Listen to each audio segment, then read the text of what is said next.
నమస్తే, నేను విష్ణు నాగిరెడ్డి. ఇప్పుడు మనం లైవ్ ఏదో కొంత వెరైటీగా ఉంటుంది చూడండి. జనసేన చూసినాకే మీరు నా అనాలిసిస్ రైట్ ఆర్ రాంగ్ చెప్పండి. ముందుగా రైట్ ఆర్ రాంగ్ చెప్పే ముందు మీరందరూ మా ఛానల్స్ ని సబ్స్క్రైబ్ చేసుకోండి.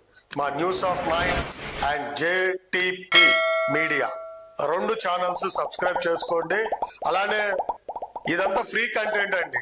మీరు మా యూట్యూబ్ ఛానల్స్ లో కంటెంట్ ని డౌన్లోడ్ చేసుకోవచ్చు, మీ యూట్యూబ్ ఛానల్లో ప్రమోట్ చేసుకోవచ్చు.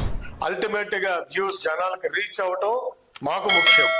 ఖచ్చితంగా అందరూ నో కాపీ రైట్ హ్యాపీగా డౌన్లోడ్ చేసుకోండి. మా ఛానల్స్ ని కూడా సబ్స్క్రైబ్ చేసుకోండి. దయచేసి అందరూ ఎంకరేజ్ చేయండి, షేర్ చేయండి.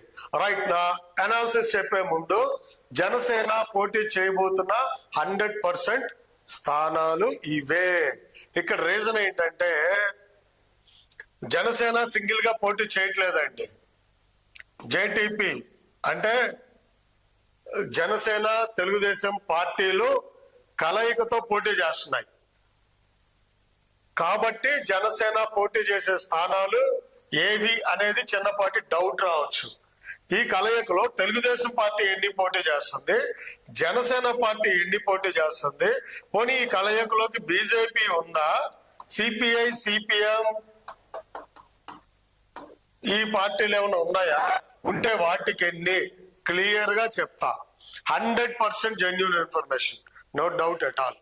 మంచి అధికారికంగా తీసుకున్నా. ఎలా అంటే మీరు కొన్ని యూట్యూబ్ ఛానల్స్ లో కొంతమంది మీడియాలో మిత్రులు జనసేనకి తెలుగుదేశం పార్టీ 11 ఇస్తుంది లేదా and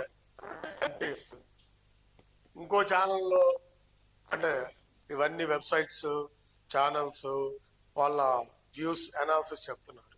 64 MLA 6 MPs, 27 MLA 4 MPs, 23 ప్రముఖ ఛానల్లో కూడా రాస్తున్నారు 2 ఎంపీలు అంట, 54 7 అంట, ఇంకొంతమంది డాష్ డాష్ డాష్ డాష్, ఇక్కడ డాష్ డాష్ డాష్ డాష్.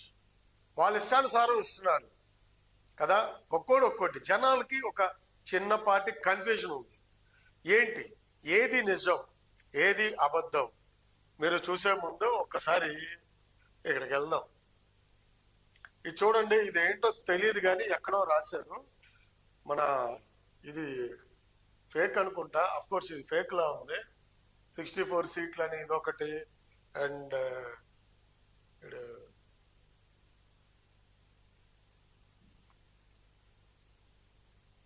ఇక్కడేదో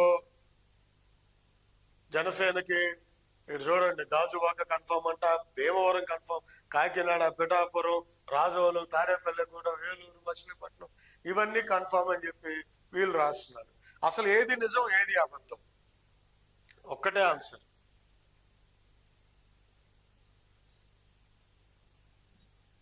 ఒక్కటే ఆన్సర్ ఏంటంటే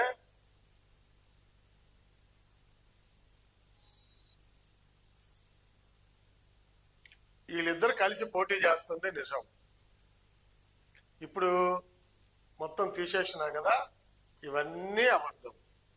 మరి నిజమేంది? ఎవరికి తెలుసు అండి నిజం? ఎవరికి తెలుసు? అసలు ఎవరికి తెలుసుగా అంటే నిజం చెప్పాడా? చంద్రబాబు నాయుడు గారు వచ్చి బయటకు వచ్చి చెప్పారా, లేదా పవన్ కళ్యాణ్ గారు వచ్చి చెప్పారా, లేకపోతే వాళ్ళిద్దరు మాట్లాడుకుంటే వెళ్ళి అలా బాత్రూమ్ లో దూరి విన్నారా? పిచ్చపాటిగా ఇష్టానుసారం మాట్లాడటం, ఇష్టానుసారం వేయటం, యూట్యూబ్ లో వ్యూస్ వస్తాయి, లేకపోతే మన సోషల్ మీడియాలో మంచి ఇన్కమ్ వస్తుందని. దయచేసి కొంతన్నా మీకు మంచి ఇన్ఫర్మేషన్ ఉంటే వెయ్యాలి, లేదంటే మన వాల్యూస్ పడిపోతాయి. మన ఇష్టం వచ్చినట్టుగా ఇన్ని సీట్లు ఇచ్చేసాడు బాబు, వాళ్ళిద్దరు వచ్చారు బయటకు చెప్పారా? తాడేపల్లిగూడెం అంట, అది భీమవరం అంట, నరసాపురం అంట, ఆపురం అంట, చీరాలంట, గెద్దలూరు అంట, దరిసంట, పర్షూరు అంట, ఇష్టానుసారం ఒక్కోటి తోచింది ఒక్కటి జనాలు కన్ఫ్యూజ్ చేస్తున్నారు. ఇన్ని సీట్లు అన్ని సీట్లు అని. అరే మీకు కొంచెం కూడా ఆగదా? మీకు ఆగదా? వాళ్ళు అనౌన్స్ చేసిన దాకా ఆగదా? ఆ సాక్షివాడైతే 10 సీట్లు అంటున్నాడు. ఆడు రోజు 10 ప్రశ్నలు అడిగేస్తాడు. ఆ 10 ప్రశ్నల్లో 10 సీట్లు అంటున్నాడు. 15కి పెంచాడు మొన్న, మళ్ళీ వాళ్ళ 20కి పెంచినట్టున్నాడు.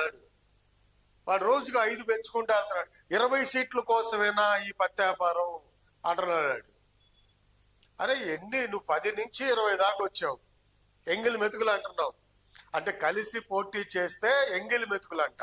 అంటే ఇప్పుడు రాహుల్ గాంధీ లేకపోతే ఎన్డీఏ బీజేపీ కూడా ఎన్డీఏ కూటమిలో కూడా కలిసి పోటీ చేస్తున్నారు. వాళ్ళందరూ ఎంగిలి మెతుకులు తిన్నట్టేనా? బుద్ధి లేని అసాక్షి మీడియా. రైట్. సో ఇక్కడ నాది 100% ఏంటంటే నేను చెప్పే నిజం, ఇవన్నీ తప్పులు, ఇంకా అనౌన్స్ చేయలేదు, అదొక్కటే 100% నిజం. ఏది కరెక్ట్ కాదు. క్యాండిడేట్స్ కొంతమంది రాజోలు మావాడే కాదు, రాజోలు అతను కాదు, ఇంకొకటి అంటారు. అరే మీకు ఆగదా? ఒక వ్యక్తి కోరుకోవటంలో తప్పు లేదు. మనం ఆ పర్సన్కి వస్తే బాగుంటది, ఈ పర్సన్కి వస్తే బాగుంటది అని కోరుకోవడం తప్పు లేదు. చెప్పండి, ప్రమోట్ చేయండి. ఈ వ్యక్తికే ఇవ్వాలని డిమాండ్ చేయకండి. అది పార్టీ పవన్ కళ్యాణ్ గారు, నాదెండ్ల మనోహర్ గారు, నాగబాబు లాంటి పెద్దలు కూర్చొని నిర్ణయిస్తారు. రెండు పార్టీలు కలిసి వెళ్తున్నప్పుడు ఇక్కడ తెలుగుదేశం పార్టీ వాళ్ళ ఇన్వాల్వ్మెంట్ కూడా ఉంటది.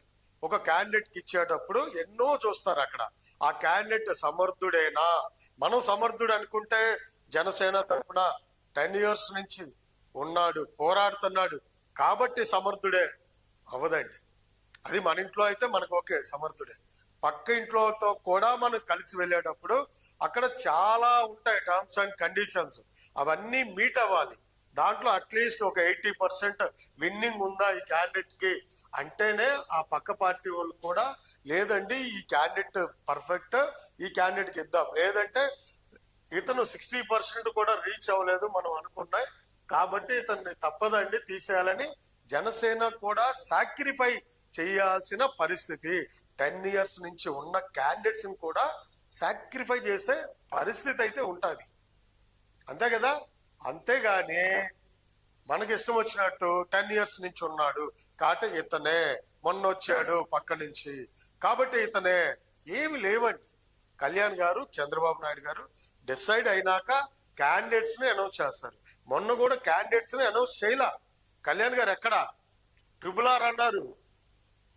రిపబ్లిక్ డే రోజు రాజోలు, రాజానగరం ఈ 2 స్థానాల్ని ఆయన డిక్లేర్ చేశారు, ఇవి జనసేన కంటెస్ట్ చేయబోతుంది అని. అంతేగాని ఈ 2 స్థానాల్లో క్యాండిడేట్స్ వీరే అని డిక్లేర్ చేయలే. ఓకే, మనకి నమ్మకం ఉంది, పర్సనల్ గా చెప్పుంటే పని చేయండి లోకల్లో.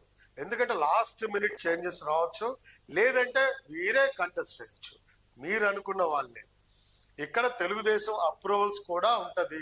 100% పెద్ద పార్టీ తెలుగుదేశం, వారి ఇన్వాల్వ్మెంట్ కూడా ఉంటది. వారి టర్మ్స్ అండ్ కండిషన్స్ కొన్ని చెప్తారు. చెప్పినప్పుడు వారి అనుమతి, మన జనసేన పార్టీ అనుమతి, అలానే జనసేన పార్టీ కూడా తెలుగుదేశం పోటీ చేసే కొన్ని స్థానాలలో ఖచ్చితంగా టర్మ్స్ అండ్ కండిషన్స్ పెడతారు.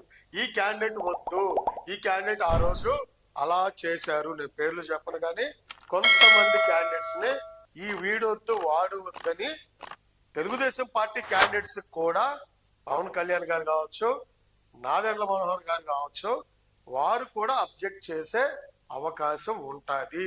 ఇది కలయికతో వెళ్తున్నది. ఎవరికి వారు ఇండిపెండెంట్ గా ఇండివిజువల్ గా వెళ్ళి కంటెస్ట్ చేయటం లేదు. మన అన్న సీఎం అన్న జగన్ అన్న లాగా సిద్ధం యుద్ధం అని కంటెస్ట్ చేయటం లేదు, కలయికతో కంటెస్ట్ చేస్తున్నారు.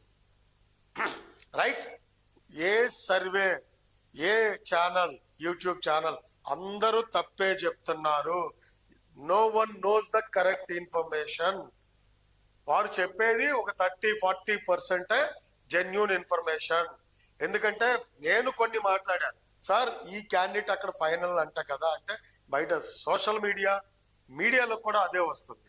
కానీ నేను కొంతమంది లీడర్స్ తో మాట్లాడినాక కాకపోవచ్చు, అవ్వచ్చు కానీ కాకపోవచ్చు, there is a chance. So ఆ ఛాన్స్ మనం తీసుకోవద్దు. మనం తీసుకొని ముందే ప్రొజెక్ట్ చేసి యూట్యూబ్ మీడియా అంటే మీడియా ఎలా ఉండాలో తెలుసా అండి? మనం ఒక ఇన్ఫర్మేషన్ ఇస్తున్నామంటే దాంట్లో 80-90% జెన్యూన్ ఇన్ఫర్మేషన్ ఉంటేనే మీడియా ఇవ్వాలి. లేదంటే జర్నలిస్టులకి విలువలు తగ్గిపోతాయి. కేవలం వీరు డబ్బుల కోసమే చేస్తున్నారు అనే డౌట్ జనాల్లో క్రియేట్ చేయకండి. డబ్బుల కోసం కాదు, మంచి ఇన్ఫర్మేషన్ ఇవ్వడానికి మీడియా ఉండాలి, సేమ్ టైం ఇన్కమ్ కూడా రావాలి. మంచి ఇన్ఫర్మేషన్ ని జనాల్లోకి పాస్ చేస్తూ ఇన్కమ్ ని ఎర్న్ చేయండి స్మార్ట్ వర్క్ తో. రాంగ్ ఇన్ఫర్మేషన్, ఫాల్స్ ఇన్ఫర్మేషన్ కూర్చొని టీవీల ముందు ఇష్టానుసారం వరస్ట్ ఇన్ఫర్మేషన్ దయచేసి ఇవ్వటం వల్ల అందరూ కన్ఫ్యూజన్ లోకి వెళ్తారు. కొన్ని రోజులు ఆగండి. జనసేన ఇవే, జనసేన అవే, తెలుగుదేశం ఇవే, తెలుగుదేశం అక్కడ లేదంట, పవన్ కళ్యాణ్ తిట్టాడంట, వాడికి సీటు సిరిగిందంట, రోజాకి కంటెస్టెంట్ గా అపోనెంట్ గా వీడు ఉంటాడంట. ఇవన్నీ అనాలిసిస్ ఏంటి? అనాలిసిస్ చేయాలి దేని మీద? గవర్నమెంట్ చేసిన తప్పుల మీద అనాలిసిస్ చేయండి, గవర్నమెంట్ పాలసీల మీద అనాలిసిస్ చేయండి. మొన్న ఎంఆర్ఓని చంపేశారు, అది వెరీ సాడ్. ఎందుకు జరిగింది అనాలిసిస్ చేయండి. ఎక్కడెక్కడ ఎవరికి రావాల్సిన పథకాలు ఎందుకు రావట్లేదు అనాలిసిస్ చేయండి. గవర్నమెంట్ చేస్తున్న మంచి ఏంటి, ఆ మంచి చేస్తున్నామని చెప్తూ జరుగుతున్న మోసాలు ఏంటి, దాని మీద అనాలిసిస్ చేయండి. పబ్లిక్ లోకి తీసుకురండి, పబ్లిక్ అవేర్నెస్ క్రియేట్ చేయండి.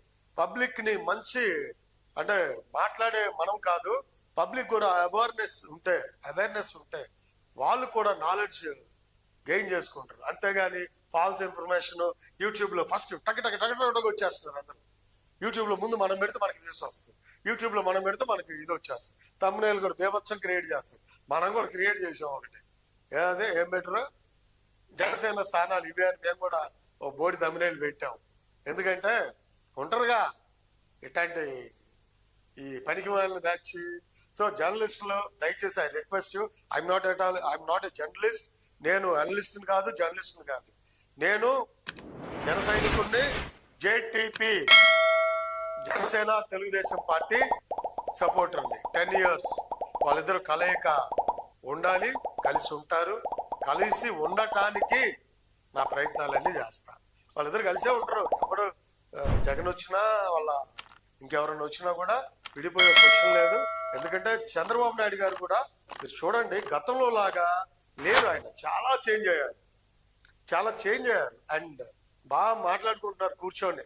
మనం ఇలా ఉండాలి, ఇలా ఉంటే బాగుంటది, సొసైటీ బాగుంటది, స్టేట్ బాగుంటది, మన స్టేట్ నుంచి రెవెన్యూ ఇన్కమ్ జనరేట్ అవుతుంటే పీపుల్ బాగుంటారు, మన ప్రజలు బాగుంటే దేశం బాగుంటుంది. అల్టిమేట్ గా చైనాని కొట్టాలంటే ఆంధ్రప్రదేశ్ వాళ్ళు మామూలు వాళ్ళు కాదండి, మన తెలంగాణ వాళ్ళు కూడా మామూలు వాళ్ళు కాదు.